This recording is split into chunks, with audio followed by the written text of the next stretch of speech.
Good afternoon, and welcome to this Alexa Live Smart Home Breakout session. My name is Justin Western. I'm a Senior Solutions Architect on the Alexa Home Health and Replenishment team. I've been with Amazon for 5.5 years, working across our App Store, Fire TV, and Alexa Smart Home teams. Today, I'm very excited to introduce you to the newest developments we have in our Alexa Low Supply Notifications and Smart Reorders program. Over the next half hour, I'm eager to share our perspective on how we continue to see the smart home evolve and what that means for partner developers like yourself. I'll give some background on the Alexa Low Supply Notifications and Smart Reorders program, specifically around what the customer experience looks like and what you as a developer need to do to take advantage of it. As we've seen the active base of devices that participate in notification and smart reorders continue to grow, I'd like to share the scale of this growth. Perhaps more interestingly to you, I'd also like to show the direct line between implementing this feature for your devices and earning money. Then, I'd like to highlight some of the new features we've launched over the past 12 months to improve the customer experience and expand the breadth of device types that can take advantage of Alexa Low Supply Notifications and Smart Reorders. And finally, I'd love to give you a peek at some of the truly cool new features we have coming to the program over the next several months that will make it even better. Now, if you're like me and were born in the second half of the 20th century, you at least have some baseline awareness of the sci-fi visions of the future. Everything from the Jetsons to Star Trek envisioned some simplified future state where computers and robots worked on behalf of inhabitants of the home or living space. While we may not yet have all those innovations they dreamed up, we increasingly do have our homes working for us in very proactive ways. Our North Star has long been that investing in the right technologies and developer tools can help us achieve enabling actually smart homes for our customers. So what does that mean? At its core, it means building ambient capabilities for Alexa and our partner developers to leverage that unlock predictive and proactive features. We now see that a full 30% of the smart home interactions that take place are initiated by Alexa. Given the number of smart home devices our customers have connected to Alexa, over 300 million and counting, we're thrilled to see that vision of the future finally come into focus. Let me give you a few examples of what this looks like in the real world. With Alexa specifically, our smart home team built features such as Alexa Guard to help notify customers if an echo in their home detects the sound of glass breaking or a smoke alarm going off. Or take Routines, which allow customers to create their own experiences with combinations of smart home actions that will then trigger automatically once certain conditions are met. And one of my favorites, Hunches, which lets Alexa turn off the lights, lock the back door, or turn down our thermostat before bed if I forgot to do so. As someone with a newborn at home, parent brain is definitely a thing. So I'm glad I've got Alexa to help remember some of those things that are easy to forget when you're a bit sleep deprived. In each of these examples, the value add to customers is that Alexa initiated those actions. I didn't need to say anything to make them happen, and my life was enriched nonetheless. Alexa Low Supply Notifications and Smart Reorders are similarly the features that we've built to allow our partner developers to tap into enabling your own proactive features for the actually smart home. Now let's talk about why that should be interesting to you as a device maker and a skill developer. I'd like to start with showing you what this looks like as an end user. We've got a short cartoon up next that I think does a really good job of showing the difference between low supply notifications and smart reorders, and how each are intended to remove the cognitive load of what customers need and when. Let's take a look.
Pretty cool, right?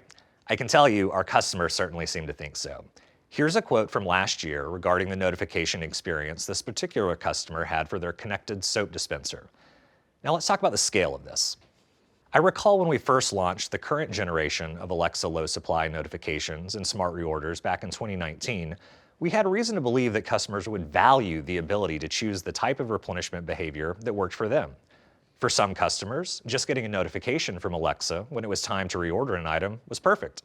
They could choose to add it to their cart or buy it then, but they appreciated being involved in every transaction before it happened. For other customers, maybe that level of involvement was still too much. They know they always want their coffee, paper towels, or batteries to be available at home, so they opt to go with our Smart Reorders offering. When Alexa determines the customer is running low, an order for the consumable the customer selected will automatically be placed. The reason I give that context is to illustrate one of the underlying drivers for the program's growth. From 2020 to 2021, we saw the number of connected devices enrolled in the program double in size, and are continuing to see positive momentum and continued growth in 2022.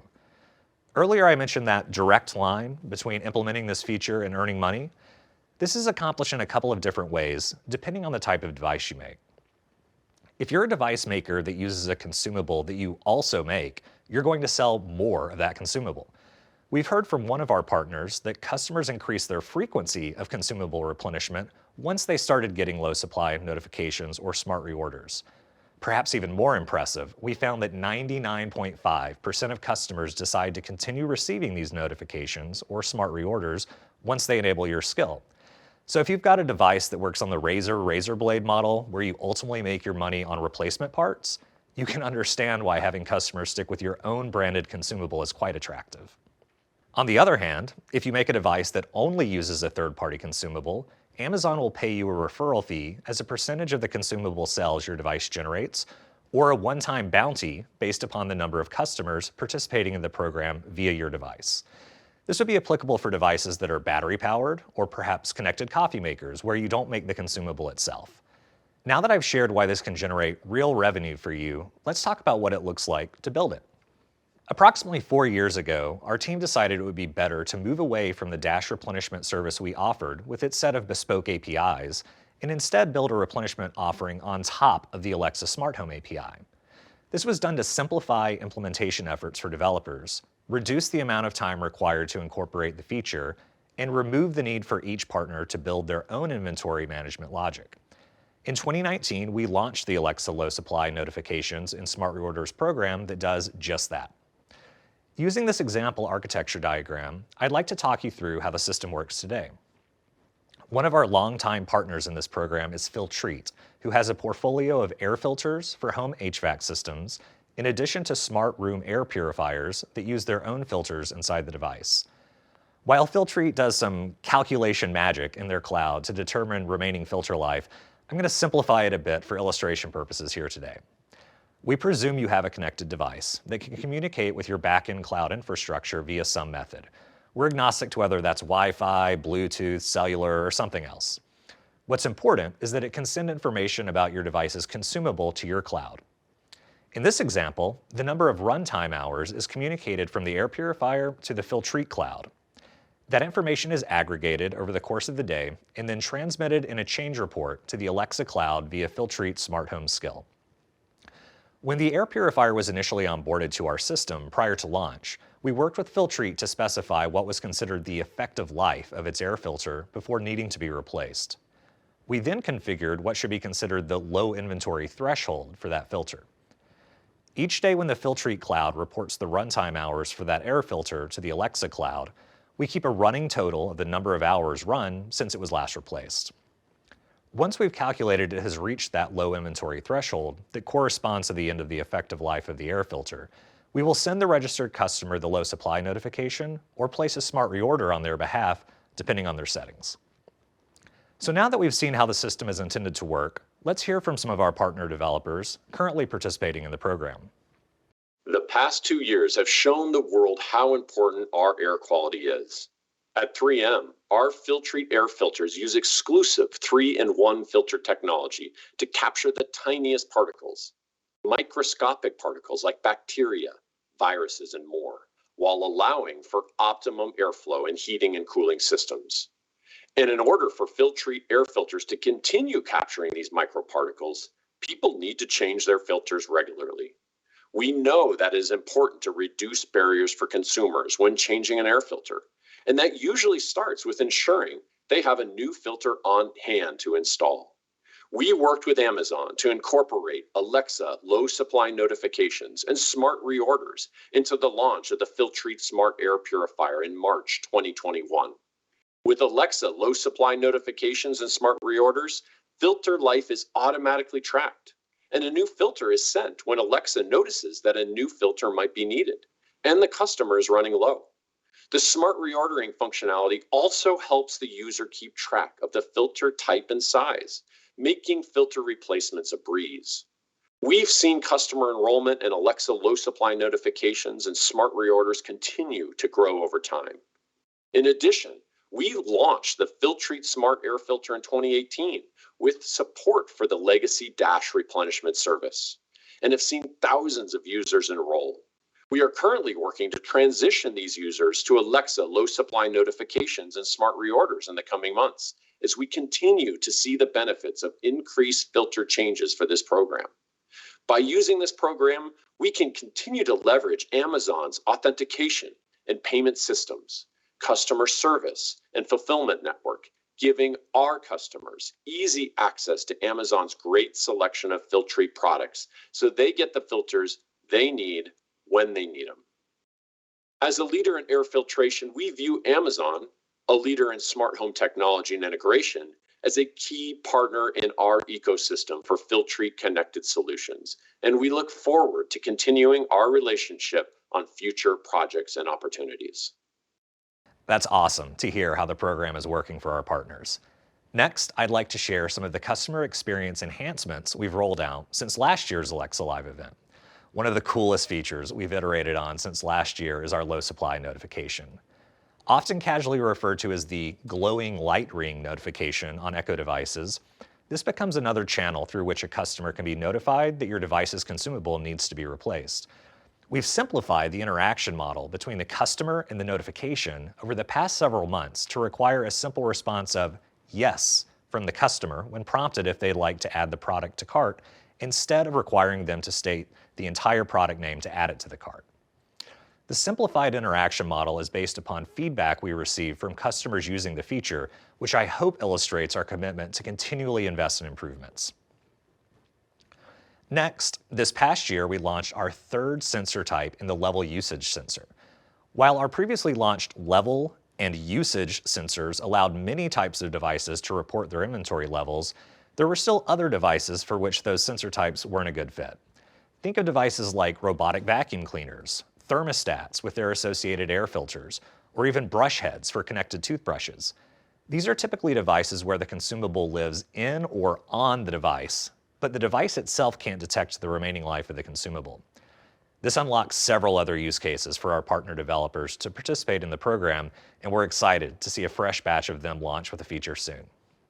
Since this entire system is built on top of your device's smart home skill, we wanted to make it even easier to allow customers to enable your skill. We've added a new dedicated Smart Reorder Devices section to the Amazon mobile shopping app to simplify device setup and allow for skill enablement directly from the app so many customers already have on their mobile phone today. Originally built to facilitate the setup of Amazon Dash smart shelves, we've expanded this section, including a growing number of our partner developers. It provides a deep link to your device's own mobile app for device setup, and then immediately directs the user to your skill detail page to simplify the skill enablement process. Beyond device setup, this Smart Reorder Devices section in the Amazon app also provides customers a single place to manage all of their devices that offer Alexa low supply, notifications, and smart reorders. Now, I'd like to share with you some of the upcoming features we'll be launching for developers over the next several months. The first is our Device Management Extension, or DMX. This is a custom URL schema that will allow you to deep link directly from your device's mobile app into the settings page of that device within the Alexa app. This will allow you to easily provide a way to let customers manage their low supply versus smart reorder settings, see remaining inventory, and specify their household inventory if they purchase additional supplies from somewhere else. Our first partners to integrate this feature are doing so now, and the initial feedback is that this is a high-value, low-lift effort. We think you're going to like it too. Another upcoming feature is our replenishment personalization offering. This allows partner developers to provide a tailored customer experience using device-specific data in conjunction with the device management extension I mentioned earlier. This will allow you to determine if the customer is in a smart reorder state versus a low supply notification state. If they are in a smart reorder state, you'll be able to determine the specific ASIN they selected. Additionally, according to additional permissions granted by the customer, you'll have access to 3 other replenishment signals. The first signal is when a notification or smart reorder occurs for your customer's device. The second is a notification that the customer has successfully replaced the consumable inside your customer's device. And the third is what the customer's household or installed inventory currently is. With all of these combined, you can drive personalized device screens in your own mobile app, tailor customized push notifications, and even more. Whether you're just getting started with skill development or you're a seasoned skills developer just looking to add these actually smart features to your existing Works with Alexa device, I invite you to continue your journey at developer.amazon.com. I just want to thank you for taking time today to join us at Alexa Live 2022. It's such a pleasure to work with so many talented developers in the smart home space, and I'm eager to see what you'll build next. Again, my name is Justin Western, and I look forward to seeing you again next year.